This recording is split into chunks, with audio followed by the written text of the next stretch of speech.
ಇಲ್ಲಿ ಬರೋರು ಯಾರು? ಪಾಪ ಬಡವ್ರ ಮಕ್ಕಳು. ಅವರು ಬಡವ್ರ ಮಕ್ಕಳು. ಇಲ್ಲೇ ಒಂದು ಉದಾಹರಣೆ ಇದೆ. ಬಡವ್ರ ಮಕ್ಕಳು ಯಾರು ಏನು ಅಷ್ಟೆಲ್ಲ ಓದಿ ನಾವೇನು ಮಾಡೋಕ್ಕೆ ಸಾಧ್ಯ. ಮುಂಚೆ ಏನಾಗಿತ್ತು, ವಿದ್ಯಾಭ್ಯಾಸ ಭಾಳ ತುಂಬ ಚೆನ್ನಾಗಿ ಕೊಡ್ತಾಯಿದ್ರು. ಹೇಳ್ತಾರೆ ನಮ್ಮ ಬಾವ ಅವರು ಅಂತ ಇದ್ರು, ಜೀವೆ ಬಾವ ಅವರು ಇವತ್ತಿಲ್ಲ. ಅವರು SP ಆಗಿ ರಿಟೈರ್ಡ್ ಆದರು. ಅವರು ಯಾವುದೋ ಮಂಗಳೂರಲ್ಲಿ ಗೌರ್ಮೆಂಟ್ ಸ್ಕೂಲಲ್ಲಿ ಪಾಪ ಬಡತನ ಚಿಕ್ಕ ವಯಸ್ಸಲ್ಲೇ ಅವ್ರ ತಾಯಿ ತಂದೆ ತೀರೋಗ್ಬಿಟ್ರಂತೆ. ಯಾರು ಅವ್ರನ್ನ ದತ್ತು ತೊಗೊಂಡು ಅವ್ರು ಯಾವುದೋ ಗೌರ್ಮೆಂಟ್ ಸ್ಕೂಲ್ ಹಾಕ್ಸ್ಬಿಟ್ಟು ಇವತ್ತು ಅವರು ಒಳ್ಳೆ ಇಲಾಖೆಯಲ್ಲಿ, ಪೊಲೀಸ್ ಡಿಪಾರ್ಟ್ಮೆಂಟ್ ಇಲಾಖೆಯಲ್ಲಿ ಒಳ್ಳೆ ಕೆಲಸ ಮಾಡಿ ಆಫೀಸರ್ ಆಗಿ ರಿಟೈರ್ಡ್ ಆಗಿದ್ದಾರೆ. ಅವ್ರು ಇವತ್ತು ನಮ್ಮ ಮಧ್ಯದಲ್ಲಿ ಇಲ್ಲ.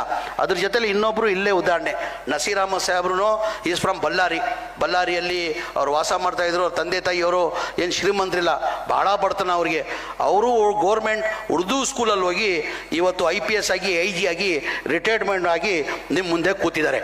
ಅದ್ರ ಜೊತೆಯಲ್ಲಿ ಇನ್ನೊಂದು ಏನು ಬೇಕಾದ ಆಗ್ಬೋದು ಅಂತ ಉದಾಹರಣೆ ಕೊಡ್ತಾ ಇರೋದು. ನಾನು ಯಾರಿಗೆ ಹೇಳ್ತಾ ಇರೋದು ಇಲ್ಲಿ? ಮಕ್ಕಳಿಗಿದು ನಿಮ್ಗೆ ಹೇಳ್ತಾ ಇರೋದು, ಮಕ್ಳಿಗೆ ಹೇಳ್ತಾ ಇರೋದು. ನಾವು ಏನು ಬೇಕಾದ ಆಗ್ಬೋದು, ಪ್ರಯತ್ನ ಮಾಡಿದ್ರೆ ಏನೂ ಸಾಧನೆ ಮಾಡೋಕ್ಕೆ ಸಾಧ್ಯ ಆಗಲ್ಲ ಅಂತೆಲ್ಲ. ನೀವು ಮನ್ಸು ಮಾಡಿದ್ರೆ ಏನು ಬೇಕಾದರೆ ಮಾಡ್ಬೋದು. ಉದಾಹರಣೆ ನಮ್ಮ ಕರ್ನಾಟಕ ಇದೊಂದು ಉದಾಹರಣೆ ಕೊಟ್ಟೆ, ನಸೀರ್ ಅಹಮದ್ ಸಾಹೇಬ್ರು ಒಂದು ಉದಾಹರಣೆ ಕೊಟ್ಟೆ. ಅದ್ರ ಜೊತೆಯಲ್ಲಿ ನನ್ನ ರಾಜಕಾರಣಿಗೆ ಏನಾಗಿದೆ, ಒಬ್ಬ ರಾಜಕೀಯ ಗುರು ಅಂತ ಇರ್ತದೆ. ಯಾರನ್ನ ಇಲ್ಲಿ ರಾಜಕಾರಣಿ ಇವತ್ತು ಒಂದು ಮಟ್ಟಿಗೆ ನಾನು ರೀಚ್ ಆಗಿದ್ದೀನಿ. ಇವತ್ತು ರಾಜ್ಯದಲ್ಲಿ ಯಾರನ್ನ ಜಮೀರ್ ಅಹಮದ್ ಖಾನ್ ಅಂದರೆ ಒಂದು 50% ಆದರೂ ಒಂದು 7 ಕೋಟಿ ಜನದಲ್ಲಿ 3 ಕೋಟಿ ಜಮೀರ್ ಅಹಮದ್ ಖಾನ್ ಅಂದರೆ ಎಲ್ಲರಿಗೂ ಗೊತ್ತಿರೋದೇ ವಿಚಾರ. ಒಬ್ಬ ರಾಜಕೀಯಗೆ ನಾನು ಇಷ್ಟು ಮಟ್ಟಿಗೆ ಬೆಳಿಬೇಕಾದ್ರೆ ಯಾರನ್ನ ಒಬ್ಬ ರಾಜಕಾರಣಿಗೆ ಒಬ್ಬ ಗುರು ಇರ್ತಾನೆ. ಗುರು ಇಲ್ಲ ಅಂದರೆ ಯಾರೂ ರಾಜಕೀಯದಲ್ಲಿ ಮುಂದೆ ಬರೋಕ್ಕೆ ಸಾಧ್ಯ ಆಗಲ್ಲ. ನಾನು ಕಾಂಗ್ರೆಸ್ ಪಕ್ಷದಲ್ಲಿ ಇರ್ಬೋದು, ನನ್ನ ರಾಜಕೀಯ ಗುರು ಯಾರು ಹೇಳಿ? ಮಾಜಿ ಪ್ರಧಾನಿ ದೇವೇಗೌಡರೇ ನನ್ನ ರಾಜಕೀಯ ಗುರುಗಳು. ಮಾಜಿ ಪ್ರಧಾನಿ ದೇವೇಗೌಡರೇ ರಾಜಕೀಯ. ನಾನು ಬೇರೆ ಪಕ್ಷದಲ್ಲಿ ಇರ್ಬೋದು, ಇವತ್ತು ರಾಜಕೀಯ ಗುರು ಅಂತೂ ಬದಲಾವಣೆ ಮಾಡೋಕ್ಕಾಗಲ್ಲಲ್ಲ. ಬದಲಾವಣೆ ಮಾಡೋಕ್ಕೆ ಸಾಧ್ಯನಾ? ಯಾವತ್ತಿದ್ರು ಗುರುನೇ. ನನ್ನ ಗುರು ಬಂದು ದೇವೇಗೌಡರು. ಅವರು ಏನು, ಅವ್ರ ಹಿನ್ನಡೆ ಗೊತ್ತಿದೆಯಾ ಮಕ್ಕಳೇ ನಿಮಗೆ? ದೇವೇಗೌಡರು ಹಿನ್ನಡೆ ಗೊತ್ತಿದೆಯಾ? ಭಾಳ ಬರ್ತಾರೆ ಅಂದರೆ ಅಷ್ಟಿಷ್ಟು ಬರ್ತಾರ ಇಲ್ಲ, ವರ್ಷಕ್ಕೆ ಒಂದೇ ಜೊತೆ ಬರ್ತೆ ಅಂತೆ ಅವ್ರಿಗೆ. ದೇವೇಗೌಡರು ಕೂತ್ಕೊಂಡು ಯಾವಾಗ ಹೇಳ್ತಾರೆ, ನಾನು ಎಷ್ಟು ಕಷ್ಟದಿಂದ ಇಷ್ಟು ಮಟ್ಟಿಗೆ ಬಂದಿದ್ದೀನಿ ಕೂಡ. ನಾನು ನನ್ನ ತಂದೆ ತಾಯಿ ಭಾಳ ಬಡತನ ಇದ್ದಿದ್ದು, 3 ಟೈಮಲ್ಲಿ 2 ಟೈಮ್ ಊಟ ಮಾಡ್ತಾಯಿದ್ವಿ. ಆವಾಗ ನಾನ್ ವೆಜ್ ತಿನ್ಬೇಕಂತ ತುಂಬ ನನಗೆ ಆಸೆ, ತುಂಬ ಇಷ್ಟ ನನಗೆ. ನಾನು ನಾನ್ ವೆಜ್ ತಿನ್ನೋಕ್ಕೆ ಸಾಧ್ಯ ಆಗ್ತಾ ಇಲ್ಲ, ನಮ್ಮ ತಾವು ದುಡ್ಡು ಇಡ್ತಾ ಇಲ್ಲ. ಯಾವುದೋ ಮದುವೆಗೆ ಅಂತ ಹುಡ್ಕೊಂಡು ನಾವು ಇನ್ವಿಟೇಷನ್ ಇಲ್ಲ ಅಂದರೂ ಆ ಮದುವೆಗೆ ಹೋಗಿ ನಾವು ನಾನ್ ವೆಜ್ ತಿಂತಾಯಿದ್ವಿ. ನಮ್ಮ ಮನೆಯಲ್ಲಿ ತಿಂಗಳಿಲ್ಲ 2 ತಿಂಗಳಾದರೂ ನಮ್ಮ ಮನೆಯಲ್ಲಿ ನಾನ್ ವೆಜ್ ಊಟ ಮಾಡ್ತಾ ಇಲ್ಲ. ಕಾರಣ ಅಂದರೆ ದುಡ್ಡಿಲ್ಲ. ಏನೋ ರಸಮ್ ರೈಸ್ ಪಲ್ಯ ಏನೋ ಮಾಡ್ಕೊಂಡು ಇದು ಮಾಡ್ತಾ ಇದ್ದಿದ್ದು.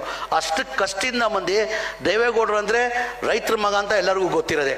ಅವ್ರೇನಾದರೂ ಇವತ್ತು ದೇಶದ ಪ್ರಧಾನಮಂತ್ರಿ ಆಗಲಿಲ್ವಾ, ಮುಖ್ಯಮಂತ್ರಿ ಆಗಲಿಲ್ವಾ? ನೀವೇನಕ್ಕೆ ಆಗಬಾರ್ದು ಅಂತ ವಿದ್ಯಾರ್ಥಿ ಮಕ್ಳಿಗೆ ಕೇಳಿದ್ ನಾನು. ದಯಮಾಡಿ ಇದೆಲ್ಲ ಅರ್ಥ ಮಾಡ್ಕೊಂಡು ಓದೋ ಕಡೆ ಗಮನ ಕೊಡಿ, ಚೆನ್ನಾಗಿ ಓದಬೇಕು. ತಂದೆ ತಾಯಿ ನಿಮ್ಗೊಂದು ಆಸೆಯಿಂದ ನಮ್ಮ ಮಕ್ಕಳು ಎತ್ತಿದಲ್ಲಿ ಬೆಳೀಲಿ, ಅವನೇನಾರು ಆಗಬೇಕಂತ ಒಂದು ಆಸೆಯಿಂದ ನಿಮಗೆಲ್ಲ ಕಳಿಸ್ತವ್ರೆ. ಆ ಕಾರಣಕ್ಕೆ ನೀವೆಲ್ಲ ಚೆನ್ನಾಗಿ ಓದಬೇಕಂತ ನಮ್ಮ ಕಿವಿ ಮಾತು ನಾವೆಲ್ಲ ಟೀಚರ್ಸ್, ಪ್ರಿನ್ಸಿಪಾಲ್, ಆ್ಯಸ್ ಎ ಮಂತ್ರಿ ಆಗಿಲ್ಲ, ಆ್ಯಸ್ ಎ ಕಾಮನ್ ಮ್ಯಾನ್ ಆಗಿ ಹೇಳ್ತಾ ಇದ್ದೀನಿ. ದಯಮಾಡಿ ನಾನು ಟೀಚರ್ಸ್ಗೆ ಮತ್ತು ಲೆಕ್ಚರರ್ಸ್ಗೆ, ಪ್ರಿನ್ಸಿಪಲ್ಗೆ, ವಾರ್ಡನ್ಗೆ ಕೈ ಜೋಡಿಸಿ ಮನವಿ ಮಾಡ್ಕೊಂಡು ಆ ಮಕ್ಕಳು ಬರೋರು ಬಡವ್ರ ಮಕ್ಕಳು ನಿಮ್ಮ ಮಕ್ಕಳು ಅಂತ ತಿಳ್ಕೊಳ್ಬೇಕು. ಅವ್ರು ಯಾರನ್ನ ಆದರೆ ಇವತ್ತು ನಿಸಾರ್ ಅಹಮದ್ ಕೂತಿದ್ದಾರೆ. ನಾನು ಹೇಳಿದೆ ಮುಂಚೆ, ಅವ್ರು ಯಾವ ಥರ ಬಂದರು, ಯಾವ ಥರ ಬೆಳೆದ್ರು, ಇವತ್ತು IG ಆಗಿ ರಿಟೈರ್ಡ್ ಆಗಿದ್ದಾರೆ ಅಂತ. ಅವ್ರಿಗೂ ಒಬ್ಬ ಗುರು ಇದ್ದಾನೆ, ಅವ್ರಿಗೂ ಒಬ್ಬ ಟೀಚರ್ ಯಾರಿಗಾನ ಒಬ್ಬ ಗುರು ಇರ್ತಾನೆ. ಹಂಗೆ ಆ ಮಕ್ಕಳು ಎಲ್ಲೋದ್ರೂ ಏನಾಗ್ತಾರೆ, ನೆನೆಸ್ಕೊಳ್ತಾರೆ. ಇಂಥ ಟೀಚರ್ ಇದ್ರು, ಇಂಥ ಸ್ಕೂಲಲ್ಲಿ ಓದಿದ್ರೇನೋ, ಇಂಥ ಸ್ಕೂಲಲ್ಲಿ ನನ್ನ ಪಾಠ ಹೇಳ್ಕೊಟ್ರಂತ ಲೈಫಲ್ಲಿ ನಿಮ್ಮನ್ನ ನೆನೆಸ್ಕೊಳ್ತಾರೆ. ದಯಮಾಡಿ ಆ ಮಕ್ಕಳನ್ನ, ಬಡವ್ರ ಮಕ್ಕಳು ಬರೋದು, ನಮ್ಮ ಅಲ್ಪಸಂಖ್ಯಾತರು ಸ್ಕೂಲ್ ಬರೋ ಮಕ್ಕಳು ಯಾರು ಬರ್ತಾರೆ? ಶ್ರೀಮಂತರು ಬರ್ತಾನೆ ರೀ, ಹೇಳ್ರಿ ನೀವು, ಯಾರು ಬರೋದು? ಶ್ರೀಮಂತರು. ಬಡವ್ರ ಮಕ್ಕಳು ತಾನೆ. ಅವ್ರ ಮಕ್ಕಳಿಗೆ ನಮ್ಮ ಮಕ್ಕಳು ಅಂತ ತಿಳ್ಕೊಂಡು ನೀವು ಪಾಠ ಹೇಳ್ಕೊಟ್ರೆ ಪುಣ್ಯ ಕಟ್ಕೊಳ್ತಿಲ್ರಿ. ನಮ್ಮ ಮಕ್ಕಳು ಅಂತ ತಿಳ್ಕೊಳ್ಬೇಕು. ವಾರ್ಡನ್ಸ್ ಭಾಳಷ್ಟು ಕಡೆ ಹಾಸ್ಟೆಲ್ ಹೋಗಿದ್ದೀನಿ, ವಿಸಿಟ್ ಕೊಟ್ಟಿದ್ದೀನಿ ನಾನು. ಭಾಳ ರೂಡಾಗಿ ಬಿಹೇವ್ ಮಾಡ್ತಾರೋ ಜೊತೆಗೆ. ಮಾಡಬೇಡಿ, ಅದು ಶಾಪ ತಟ್ಟದೆ, ನಮಗೆ ಶಾಪ ತಟ್ಟದೆ. ಆ ಮಕ್ಕಳು ಅವ್ರ ಹಾಸ್ಟೆಲ್ಗೆ ಏನಕ್ಕೆ ಬರ್ತಾರೆ? ಮಕ್ಕಳು ಅವ್ರ ಮನೆ ತಂದೆ ತಾಯಿಯವ್ರ ವ್ಯವಸ್ಥೆ ಇಲ್ಲ, ಸಾಕಕ್ಕೆ ಸಾಧ್ಯ ಆಗಲ್ಲ ಅಂತಲೇ ಹಾಸ್ಟೆಲ್ ಬರೋದವರು. ಏನಕ್ಕೆ ಬರ್ತಾರೆ ಹಾಸ್ಟೆಲ್ಗೆ? ಏನಕ್ಕೆ ಬರ್ತಾರೆ ಅವರು? ಆ ಮಕ್ಕಳು ತಂದೆ ತಾಯಿ ಪಾಪ ಕಷ್ಟ ಅಂತ ನಮ್ಗೆ ಹಾಸ್ಟೆಲ್ ಕಳಿಸೋದು. ಆ ಮಕ್ಕಳು ನಿಮ್ತವ, ನೀವೇ ತಂದೆ ತಾಯಿ ಅವ್ರಿಗೆ. ಅವ್ರು ಚೆನ್ನಾಗಿ ನೋಡ್ಕೊಳ್ಳೋದು ನಮ್ಮ ಕರ್ತವ್ಯ ಧರ್ಮ ತಾನೇ. ದಯಮಾಡಿ ನಿಮ್ಮ ಕೈ ಜೋಡಿಸಿ ಕೇಳ್ಕೊತೀನಿ, ಇನ್ಮೇಲೆ ಆದರೂ ಆ ಮಕ್ಕಳು ನಿಮ್ಮ ಯಾರು ಸ್ಕೂಲ್ ಬರ್ತಾರೆ ಪಾಠ ಹೇಳ್ಕೊಡೋಕ್ಕೆ, ಯಾರು ಹಾಸ್ಟೆಲಲ್ಲಿ ಇರ್ತಾರೆ ಅವ್ರು ಬೇರೆಯವ್ರ ಮಕ್ಕಳಲ್ಲ, ನಮ್ಮ ಮಕ್ಕಳು ಅಂತ ತಿಳ್ಕೊಳ್ಳಿ ಇನ್ಮೇಲೆ ನೀವು. ನಮ್ಮ ಮಕ್ಕಳಂತ ಇಲ್ಲಿ ತಿಳ್ಕೊಂಡು ಈ ಪಾಠ ಹೇಳ್ಕೊಡ್ಬೇಕಂತೇಳಿ ಭಾಳ ಸಮಯ ಆಗಿದೆ, 3 ಗಂಟೆ ಆಗಿದೆ. ಯಾರೂ ಊಟ ಮಾಡಿಲ್ಲ, ಯಾರು ತಪ್ಪಾಗಿ ಬೋಸ್ಬಾರ್ದು. ಆಮೇಲೆ ಯಾರು ಬೈಕೊಂಡ್ಬಾರ್ದು, ಏನಪ್ಪ ಇದು ಮಿನಿಸ್ಟ್ರು ಇದು ಊಟದ ಟೈಮಲ್ಲಿ ಭಾಷಣ ಮಾಡ್ಕೊಂಡು ನಿಂತವ್ರಂತ ದಯಮಾಡಿ ಹೇಳ್ಬಾರ್ದು. ಇಂಥ ಅವಕಾಶ ನಾನು ಸಿಕ್ಕಲ್ಲ ಅಂತ ನಾನು ಹೇಳ್ತಾ ಇದ್ದೀನಿ. ದಯಮಾಡಿ ನಿಮ್ಮಲ್ಲಿ ಮಕ್ಕಳನ್ನ ಒಳ್ಳೆ ಎಜುಕೇಷನ್ ಕೊಡಬೇಕಂತ ಕೇಳ್ಕೊಂಡು ಬರೋ ವರ್ಷದಲ್ಲಿ ಇನ್ನೂ ಹೆಚ್ಚಾಗಿ ನನಗೆ ಇದಾಗ್ತದಂತ ನಾನು ನಿರೀಕ್ಷೆನ ಇಟ್ಕೊಂಡು ಇಷ್ಟೇ ನಾನು ಭಗವಂತ ಅಂತ ಪ್ರಾರ್ಥನೆ ಮಾಡೋದು.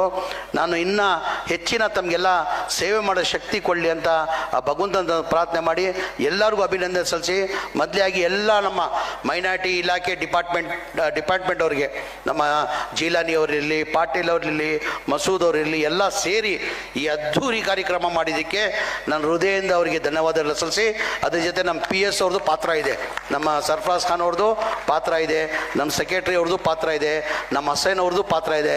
ಹೆಚ್ಚಿನ ಪಾತ್ರ ಅಂದರೆ ಸ್ವಲ್ಪ ಹೆವಿ ನಮ್ಮ OSD ವೆಂಕಟೇಶ್ ಅಂದ ಅವನದು ಪಾತ್ರ ಇದೆಯಪ್ಪ, ನಿಂದು ಪಾತ್ರ ಇದೆ.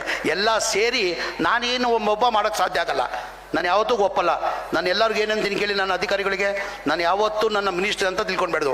ಮಿನಿಸ್ಟ್ರಿ ಇವತ್ತು ಇರ್ತೀನಿ, ನಾಳೆ ಹೋಗ್ತೀನಿ. ನೀವು ಪರ್ಮನೆಂಟ್ ಇರೋವರೆಗೂ, ರಿಟೈರ್ಡ್ ಆಗೋವರೆಗಂತೂ ನೀವು ಇದ್ದೇ ಇರ್ತಿರ್ತಾನೆ. ನಾವೆಲ್ಲ ಒಂದು ಟೀಮ್ ಮಾಡಿಬಿಟ್ಟು ಟೀಮ್ ವರ್ಕ್ ಮಾಡಬೇಕಾಗ್ತದೆ. ನಾನು ಇವತ್ತು ಮಂತ್ರಿ ಆಗಂತ ದುರಾಂಕಾರ ಮಾಡಿ ನಡೆದ್ರೆ ಎಷ್ಟು ದಿನ ನಡೆಸ್ತೀನಿ, ನಾನು ನಾಳೆ ಇರಲ್ಲ ನಾನು.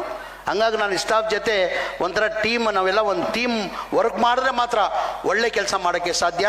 ಇವತ್ತು ಒಳ್ಳೆ ಮೈನಾರಿಟಿ ಡಿಪಾರ್ಟ್ಮೆಂಟ್ ನಮ್ಮ ಜೀಲಾನಿ ಅವರಿಗೆ, ಎಲ್ಲ ಅವ್ರ ತಂಡಕ್ಕೆ, ಮೈನಾರಿಟಿ ತಂಡ ಎಲ್ಲ ಸ್ಟಾಫ್ಗೆ ನಾನು ಹೃದಯದಿಂದ ಧನ್ಯವಾದಗಳು ಸೇರಿಸಿ, ನೀವೆಲ್ಲ ಬಂದಿದ್ದೀರಾ, ಲೇಟಾಗಿ ಊಟ ಮಾಡ್ತಾಯಿದ್ದೀರಾ, ದಯಮಾಡಿ ನಾನು ಕ್ಷಮಿಸಬೇಕು, ಇಂಥ ಅವಕಾಶ ಸಿಕ್ಕಲ್ಲ ಅಂತ ಹೇಳ್ತಾ, ನಾನು ಎಲ್ಲ ಸ್ಕೂಲ್ಗೆ ಇನ್ಮೇಲೆ ಹಾಸ್ಟೆಲ್ಗಳು ಭಾಳಷ್ಟು ನಾನು ವಿಸಿಟ್ ಕೊಡ್ತಾಯಿದ್ದೀನಿ, ಮುಂದೆನೂ ನಾನು ಕೊಡ್ತಾ ಇರ್ತೀನಿ. ಆಮೇಲೆ ಮುಂದಿನ ದಿನಲ್ಲಿ ಇನ್ನೂ ಏನು ನಮ್ಮ ಇಲಾಖೆಯಲ್ಲಿ ಮಾಡಬೇಕು ನಾನು ಮಾಡ್ತೀನಿ ಅಂತ ಹೇಳಿ ನಾನು 2 ಮಾತಾಡೋ ಅವಕಾಶ ಕೊಟ್ಟು ನಾನು ಮಾತು ಮುಗಿಸ್ತೀನಿ. ಜೈ ಹಿಂದ್, ಜೈ ಕರ್ನಾಟಕ, ಜೈ ಭೀಮ್.